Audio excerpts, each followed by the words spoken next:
Hello everyone, welcome back to my channel, and today I'm going to be teaching you how to do a slip stitch. The slip stitch is the lowest stitch and is mainly used to move across one or more stitches at once or to finish a piece.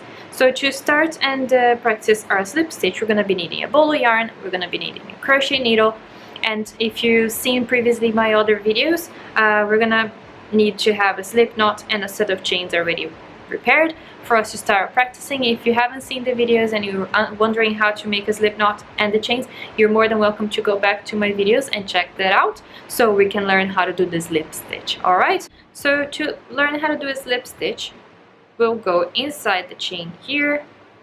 We're gonna go to the other side there with the needle.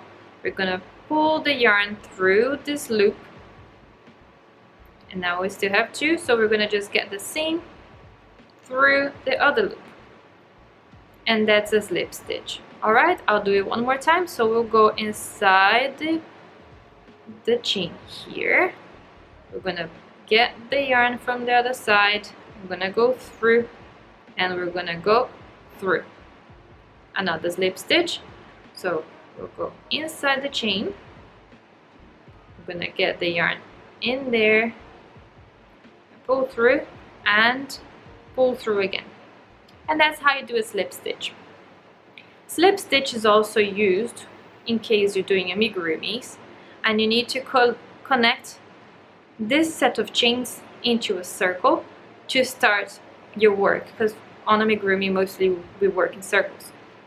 So what we're gonna do is make sure that your chain is in the same direction, and then you're gonna go through the first chain. Just be careful because it's not the slip knot, but the first chain here. So we're gonna go inside the first chain. We're gonna get the yarn. We're gonna go through the chain and through our loop there.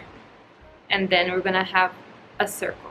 And that's how usually, sometimes we have to start on the amigurumi. And that's how you just connect your chain into a circle. Alright? And that's how you do a slip stitch. I hope to see you soon on my next videos, and if you have any doubts you can just post your comment in here, just leave your like, and thank you very much. See you soon!